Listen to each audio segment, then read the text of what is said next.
Fala galerinha, tudo bem com vocês? Você sabe, de acordo com os princípios da termodinâmica, que eu posso transformar trabalho totalmente em calor, não é verdade? Você já deve ter ouvido falar do experimento de Joule. Mas o contrário pode acontecer? Será que uma transformação gasosa pode absorver calor e converter isso totalmente em trabalho? Eu queria lhe falar que sim, mas tenha calma, isso não vai violar a segunda lei da termodinâmica. Se quiser saber um pouco mais sobre isso, acompanhe esse vídeo.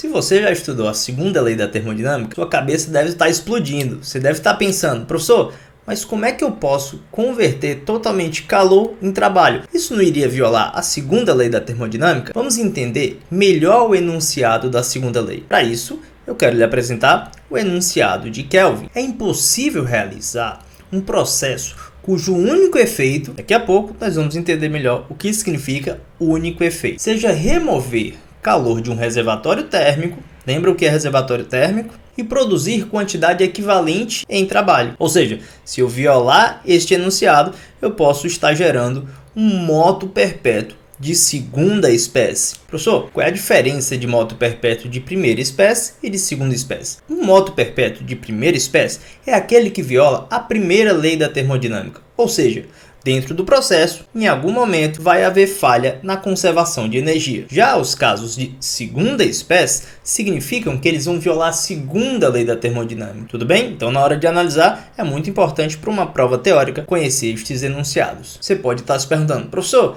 e o que acontece na transformação isotérmica? Olha só, eu peguei aqui de exemplo uma transformação que vai P1 e V1 até P2 e V2 através de uma isotérmica. O caso aqui é reversível. E olha o que acontece neste caso. Se isso é uma expansão isotérmica, significa dizer que calor vai entrar nesta transformação. Estou colocando como se ele fosse receber de uma fonte quente. E esta área que eu representei em amarelo é justamente o trabalho. Você lembra que a área abaixo do gráfico representa o trabalho. Como a expansão é isotérmica e a gente está trabalhando com um gás ideal, nós podemos dizer que o ΔU é zero. Eu lembro que o calor é igual ao trabalho mais o ΔU. E o ΔU é zero. Você vai ter sim todo o calor recebido pelo gás sendo transformado em trabalho, ou seja, sendo utilizado para a realização de um trabalho pelo sistema. Professor, mas isso não está furando esse enunciado de Kelvin?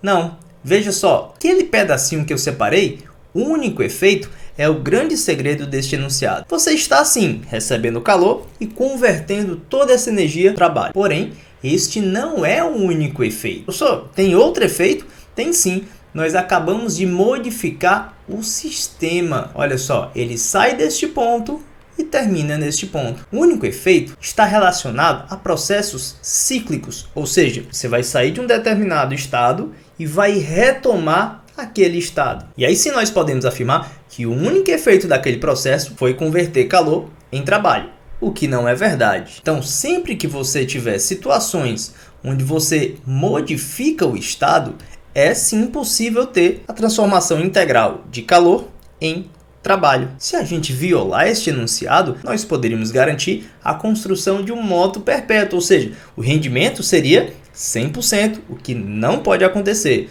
Tudo bem? Então, fique muito atento sobre isso. Pegando carona nesse tema, a gente pode falar de um segundo enunciado que é muito importante e complementa o enunciado de Kelvin. É o enunciado de Clausius. E o enunciado de Clausius diz o seguinte: é impossível realizar um processo cujo único efeito seja transferir calor de um corpo mais frio para um corpo mais quente. Para a gente entender melhor isso, vamos supor que eu tenho dois reservatórios térmicos, um a temperatura T1 e o outro a temperatura T2, onde T2 é maior do que T1.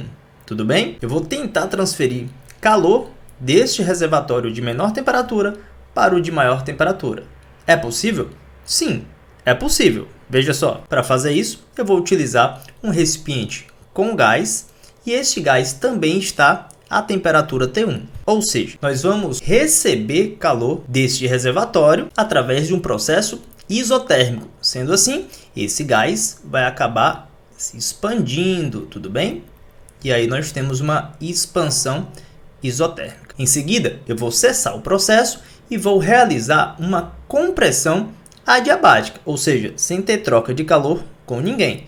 Então, se eu realizar uma compressão adiabática, este gás pode diminuir novamente o volume, porém, ele vai subir até uma temperatura T2. Se o ambiente realiza trabalho sobre o gás tem um trabalho negativo, ele recebe energia, ele não doa energia. E ao receber energia, ele vai subir. Vamos supor, por simplicidade, que ele vai subir até uma temperatura T2. Então, neste processo, nós tivemos uma compressão adiabática, levando o gás de T1 a T2. Ele vai diminuir o volume e aumentar a sua temperatura. Quando este sistema entra em contato agora com o reservatório T2, ele já está na temperatura T2, então ele vai poder sofrer uma compressão isotérmica.